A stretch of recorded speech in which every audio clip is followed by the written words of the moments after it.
BRS కు మరో big shock తగిలింది. ఇద్దరు బీఆర్ఎస్ సిట్టింగ్ ఎంపీలు బీజేపీలో చేరబోతున్నారు.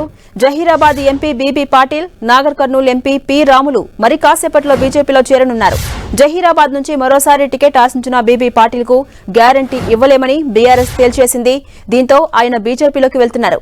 ఇప్పటికే బీఆర్ఎస్ కు రాజీనామా చేసిన పి రాములు కాసేపట్లో కొడుకు భరత్ తో బీజేపీలో చేరబోతున్నారు.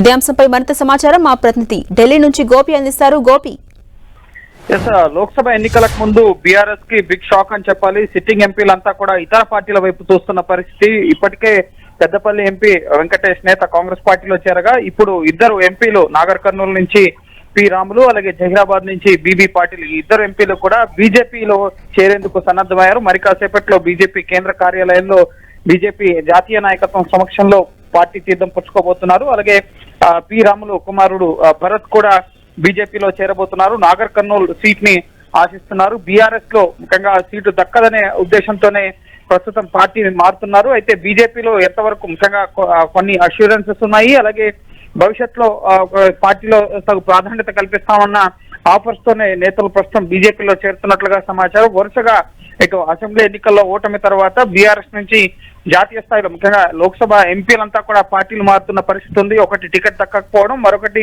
బీఆర్ఎస్ లో ఉంటే ప్రస్తుతం ఉనికి ఉండదు అన్న ఉద్దేశంతో కూడా ముఖ్యంగా నేతలు పార్టీ మారుతున్న పరిస్థితి ఉంది. సో బీజేపీ నాయకత్వం కూడా సముచిత ప్రాధాన్యత కల్పిస్తా మోడీ మరోసారి ప్రధాని కాబోతున్నారు. కేంద్రంలో మళ్లీ బీజేపీ అధికారంలోకి వస్తుంది కాబట్టి ఆ ఆలోచనతోనే నేతలంతా కూడా ప్రస్తుతం బీజేపీ వైపు చూస్తున్న పరిస్థితి ఉంది. మరికొంతమంది సిట్టింగ్ ఎంపీలు కూడా బీజేపీలోకి చేరేందుకు సిద్ధంగా ఉన్నారని చెప్పి ఇప్పటికే లక్ష్మణ్ ప్రకటించారు. సొంతగానే పోటీ చేస్తాం, బీఆర్ఎస్ తో ఎటువంటి పొత్తు ఉండదని చెప్పి కిషన్ రెడ్డి కూడా ప్రకటించిన నేపథ్యంలో సో బీజేపీ వైపు ముఖ్యంగా ఆశావాహులు ఎవరైతే ఇతర పార్టీల్లో సీటు దక్కదని భావిస్తున్నారో, బీజేపీలో చేరితే కనుక బీజేపీ ఇచ్చే టికెట్ మీద గెలిచే అవకాశం ఉంటుందన్న ఆశాభావంతో కూడా ప్రస్తుతం నేతలంతా కూడా బీజేపీ వైపు చూస్తున్న పరిస్థితి ఉంది. సో ఈ రోజు బీజేపీ కేంద్ర ఎన్నికల కమిటీ సమావేశం జరగబోతోంది. అలాగే పార్లమెంటరీ బోర్డు తొలి జాబితా అభ్యర్థుల లిస్ట్ ను కూడా ఖరారు చేయబోతున్న నేపథ్యంలో తెలంగాణ నుంచి అత్యధికంగా మొదటి విడతలోనే లిస్ట్ లో ఎక్కువ పేర్లు 17 లోక్సభ స్థానాలకు గాను సుమారు 10 మంది అభ్యర్థుల జాబితాను తొలి విడతలోనే విడుదల చేయాలని చెప్పి అధిష్టానం భావిస్తుంది. అందులో భాగంగానే నేతలు ముందస్తుగానే ముఖ్యంగా అభ్యర్థుల ప్రకటనకు ముందే ప్రస్తుతం పార్టీలో చేరుతున్న పరిస్థితి అయితే నెలకొంది. సో మరి కాసేపట్లో బీజేపీ కేంద్ర కార్యాలయంలో ఇటు కిషన్ రెడ్డి, లక్ష్మణ్, డీకే అరుణ, అలాగే ఈటెల రాజేందర్ సమక్షంలో ఇటు రాములు, అలాగే బీబీ పాటిల్ బీజేపీలో చేరబోతున్నారు. Right, thank you Gopi.